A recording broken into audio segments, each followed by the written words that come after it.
અરવલ્લી જિલ્લામાં દારૂબંધીના કાયદાના અમલ માટે પોલીસ દ્વારા વ્યાપક કાર્યવાહી હાથ ધરવામાં આવી રહી છે. ગુજરાત રાજસ્થાન બોર્ડર વિસ્તારથી લઈને વિવિધ ચેકપોસ્ટ સુધી પોલીસની રાઉન્ડ ધ ક્લોક તપાસ વચ્ચે છેલ્લા 8 મહિનામાં 28 કરોડ રૂપિયાનું દારૂ ઝડપાયો હોવાની માહિતી સામે આવી છે. આ સમયગાળામાં કુલ 4,278 પ્રોહિબિશન કેસ નોંધાયા છે, જેમાં 96 મોટા કેસનો પણ સમાવેશ થાય છે. પોલીસે કુલ 4,457 આરોપીઓ સામે કાર્યવાહી કરી છે.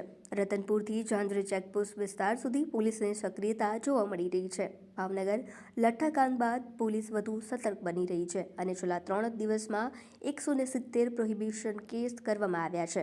આ કાર્યવાહીમાં 2.87 લાખ રૂપિયાના દારૂ સાથે 38 આરોપીઓને ઝડપી લેવામાં આવ્યા છે. બોર્ડર અને ચેકપોસ્ટ પર સતત તપાસ વચ્ચે દારૂની હેરાફેરી કરનારાઓ સામે પોલીસની કાર્યવાહી આગામી દિવસોમાં પણ યથાવત રહેશે.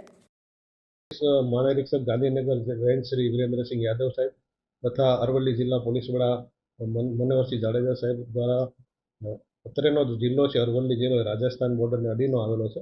જેથી કરીને કોઈ ગેરકાયદેસર મુદ્દામાલ આ જિલ્લામાં અથવા ગુજરાતમાં પ્રવેશે નહીં એ માટે અસરકારક ચેકિંગ કરી અને અસરકારક પગલાં લઈ અને આરોપીઓને પકડી પાડવા અને અસરકારક કામગીરી કરવા માટે એમના તરફી સૂચના આપવામાં આવેલી, માર્ગદર્શન આપવામાં આવેલું.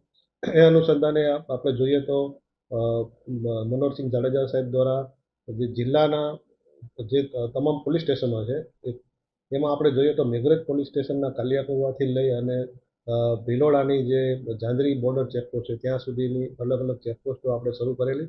જે ચેકપોસ્ટ ઉપરાંત બીજા નાના નાકા પોઈન્ટ પણ ગોઠવેલા અને એ અનુસંધાને જે પ્રોહિબિશનનો મુદ્દામાલ કે અન્ય કોઈ મુદ્દામાલ NDPS એ પકડાય અને આની ઘૂસણખોરી ન થાય તે માટે આપણે પ્રયત્નશીલ રહેલા. તો આપણે જોઈએ તો વર્ષ 2026ની અંદર કુલ આપણે 96 જેટલા 96 જેટલા ગણનાપાત્ર પ્રોહિબિશનના કેસો શોધી કાઢવામાં આવેલા છે.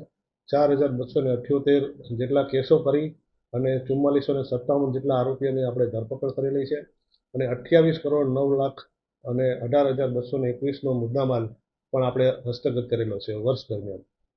અને જે આપણે આ ચાલુ મહિનાની આપણે કામગીરી જોઈએ તો અત્યાર સુધીમાં પ્રોહિબિશનના જે 6 જેટલા ગણનાપાત્ર કેસો સહિત 430 જેટલા કેસો કરવામાં આવેલા છે અને એમાંની અંદર 407 જેટલા આરોપીઓને પણ ધરપકડ કરવામાં આવેલી છે અને 1,44,39,000નો મુદ્દામાલ પણ આપણે પકડી પાડવામાં આવેલ છે.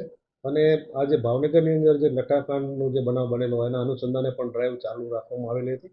એ અનુસંધાને પણ 170 જેટલા દેશી વિદેશી દારૂના કેસો કરવામાં આવેલા છે અને 2,87,000 જેટલો મુદ્દામાલ પકડી પાડવામાં આવેલ છે અને આ કાર્યવાહી સતત ચાલુ જ રહેવાનું છે.